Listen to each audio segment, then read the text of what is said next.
ઓહો, અરે વાહ છે ને ભાઈ, આટલું જલ્દી રાશન લઈને આવી ગયા. ભાઈ હવે બધું ડિજિટલ થઈ ગયું છે ને એટલે બધું ફટાફટ થઈ જાય છે. એટલે હું કઈ સમજ્યો નહીં. આ તો હું તમને સમજાવું. ઉભા રહો. જો હવે આપણા જેવા આ NFSA રેશન કાર્ડ ધારકોને રેશનિંગનું અનાજ સરળતાથી મળી રહે ને એટલા માટે CBDCની એક નવી ડિજિટલ પદ્ધતિ રાજ્ય સરકારે અમલમાં મૂકી છે. અચ્છા, પણ એનાથી આપણને શું ફાયદો થાય હે ભાઈ?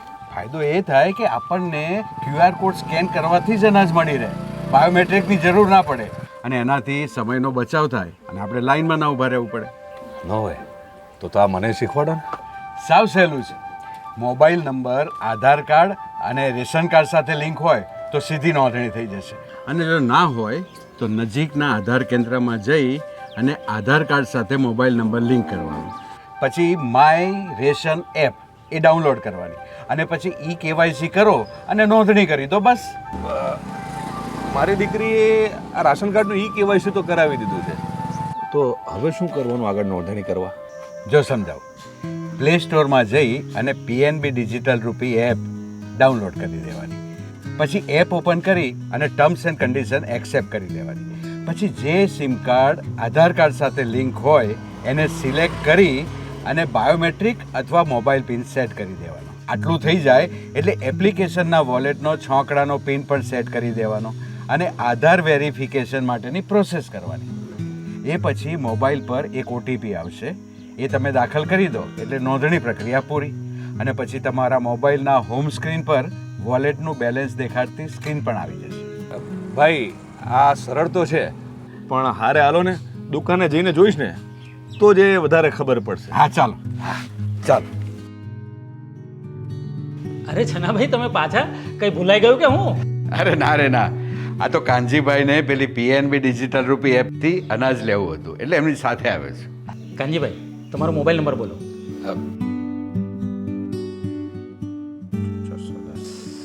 કાનજીભાઈ જુઓ, તમારા મોબાઈલ એપ ઉપર વોલેટમાં કૂપન જનરેટ થઈ જશે. હા હો, થઈ. તો લો, QR કોડ સ્કેન કરો એટલે તમને કેટલું અનાજ મળશે, તમારે કેટલા પૈસા આપવાના છે એ બધું જ દેખાશે અને હવે એમાં રિસિપ્ટ પણ આવી ગઈ હશે. જુઓ.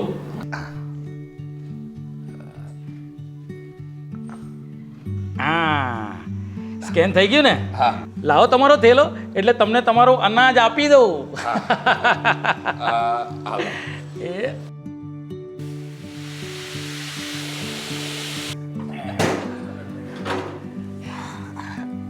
રામ રામ. રામ રામ.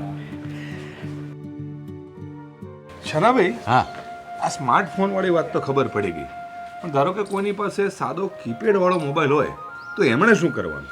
એકદમ સરળ છે. તમારો જે મોબાઈલ આધાર કાર્ડ અને રેશન કાર્ડ સાથે લિંક હોય એ તમારે દુકાનદારને આપવાનો. એ અંદર એન્ટ્રી કરશે એટલે તમારા મોબાઈલમાં 16 આંકડાનો એક કોડ આવશે. એટલે એ કોડ તમે દુકાનદારને આપશો એટલે વેરિફિકેશન કરી અને તમને રાશન આપી દેશે. હા, આ તો એકદમ સરળ પદ્ધતિ છે. હા, એકદમ સરળ અને ઝડપી. અને હા, દુકાનદાર પાસે જેટલો જથ્થો હશે એટલી જ કૂપન જનરેટ થશે. આ તો સારું કહેવાય. છે ને એકદમ સરળ. તો ચાલો NFSA કાર્ડ ધારક મિત્રો આ ડિજિટલ પદ્ધતિનો ઉપયોગ કરીએ અને સરળતાથી સરકારી યોજનાનો લાભ મેળવીએ. જય જય ગરવી ગુજરાત.